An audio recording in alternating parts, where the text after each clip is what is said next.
আসসালামু আলাইকুম এভরিওয়ান, কেমন আছেন আপনারা সবাই? বাড়িঘর জায়গা জমি সন্তানদের লিখে দিবেন না। আপনার ঘরে আপনিই বসবাস করবেন। দরকার হলে ছেলেমেয়েরা বাড়িঘর তৈরি করে প্রয়োজনে যৌবনাশ্রমে থাকবে। পরিণত বয়সে এসে আমাদের অনেকেরই হয়তো কাজেও লাগতে পারে গল্পটি। যৌবনাশ্রম খুঁজে দেখো। আব্দুল মজিদ সাহেব কয় মাস ধরেই কিছু আশ করেছিলেন। উনি 3 বছর হয় রিটায়ার্ড করেছেন। সরকারি উচ্চ পদে ছিলেন, ভালো অঙ্কের পেনশন পান। স্ত্রী গত হয়েছেন বহুদিন আগে। দুটি ছেলেকে বড় যত্নে মানুষ করেছেন। বাবা এবং মায়ের দুজনেরই স্নেহ ভালোবাসা পেয়ে লেখাপড়া করে তারা প্রতিষ্ঠিত হয়েছেন।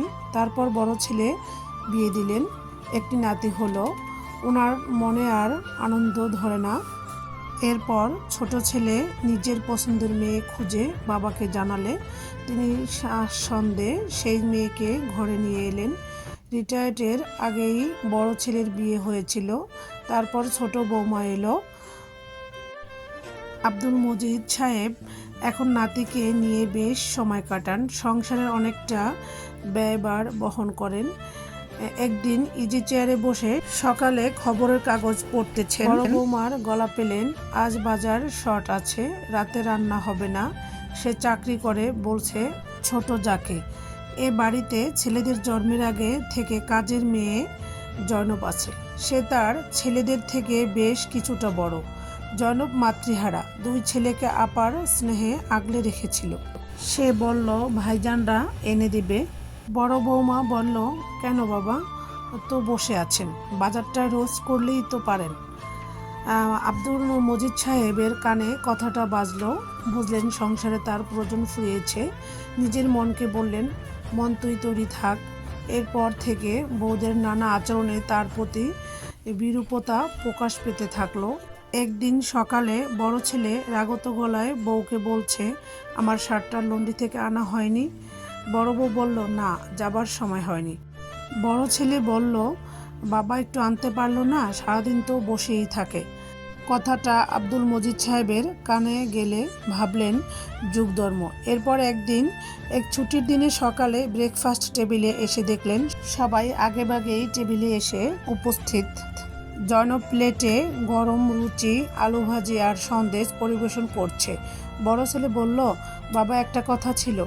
আব্দুল মজিদ সাহেব বুঝলেন এরা সকলে কিছু প্ল্যান করেছে। বললেন, বলো। বড় ছেলে বলল, জানো বাবা, কাল অফিসের কাজে গাজীপুর গিয়েছিলাম। কাজের ফাঁকে সময় পেয়ে ওখানকার দর্শনীয় জায়গাগুলো দেখতে বেরিয়েছিলাম। দেখলাম নদীর ধারে স্বাস্থ্যকর পরিবেশে একটা সুন্দর বৃদ্ধাশ্রম চালু হয়েছে। দেখেই ভাবলাম তুমি ওখানে মনোরম পরিবেশে সে জীবনটা স্বাচ্ছন্দ্যে কাটাতে পারবে। আমরা সবাই তোমাকে দেখতে যাব, আসবো। কিরে ভাই, কি বলিস? ছোট ছেলে বলল, বেশ ভালো হবে ভাইয়া। তখন আব্দুল মজিদ সাহেব হেসে বললেন, সব তো শুনলাম, কিন্তু বাবারা, তোমরা যেমন আমার জন্য ভাবো, আমিও তোমাদের জন্য ভাবি। তাই আমারও একটা প্রস্তাব আছে তোমাদের জন্য। তোমরাই বরং যুৎসহী এবং মনোরম পরিবেশের একটা যৌবনাশ্রমের খোঁজ করে নিয়ে সেখানে গিয়ে থেকো না কেন? বাড়িটা তো আমারই, পেনশনও পাই ভালো। জয়নব মাকে নিয়ে আমরা বাপ বেটিতে বেশ ভালোই থাকব। তোমরাও আসবে যাবে। এইভাবে তিনি এক ছক্কায় বাজিমাত করে দিলেন। জয়নবকে বললেন, জয়নব মা, লুচিগুলো ঠান্ডা হয়ে গেল, গরম গরম নিয়ে আয় তো। বড় ছেলে এবং ছোট ছেলের বউয়েরা রীতিমতো হতভম্ব হয়ে বসে রইল। তো যোগ্য বাবার যোগ্য জবাব দেওয়ার জন্য অসংখ্য ধন্যবাদ।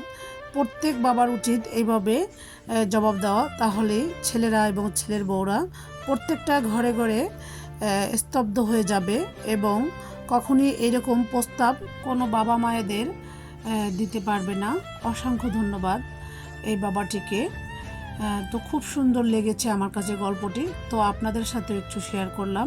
এটা আমাদের পাশে একজনের সাথে হয়েছে এবং এগুলো এখনকার অনেক ফ্যামিলিতে হয়ে থাকে।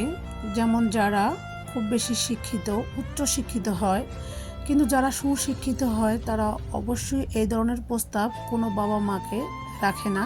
তাই বলছি, সন্তানদের শিক্ষিত নয়, সুশিক্ষিত এবং সৎ হিসেবে গড়ে তোলার জন্য প্রত্যেকটা বাবা মার দায়িত্ব এবং কর্তব্য। আমি আপনাদের সাথে একটি গুরুত্বপূর্ণ কথা আজকে শেয়ার করছি। আপুরা ভাইয়ারা, আমি প্রতিনিয়ত ভিডিও আপলোড করতে পারছি না, আমি সবসময় প্রচণ্ড বিজি থাকি। তো চেষ্টা করব প্রতিনিয়ত ভিডিও আপলোড করার জন্য, কিন্তু আপনারা কেউ আমাকে ভুলে যাবেন না। সবাই পাশে থাকবেন, পাশে থেকে সাপোর্ট করবেন। আপনাদের ভালোবাসা নিয়েই আমি অনেক দূরে এগিয়ে যেতে চাই। আমিও সবাইকে সাপোর্ট করব, ইনশাল্লাহ সবার পাশে থাকব। তো আপনারা আমাকে ভুলে যাবেন না প্লিজ। আপনারা অনেকে আমাকে বিভিন্ন কমেন্ট করে অনেক কিছু জানতে চান, আমি প্রত্যেকটা প্রশ্নের উত্তর দিতে প্রস্তুত থাকি। তো আজকের মতো বিদায় নিচ্ছি, আল্লাহ হাফেজ।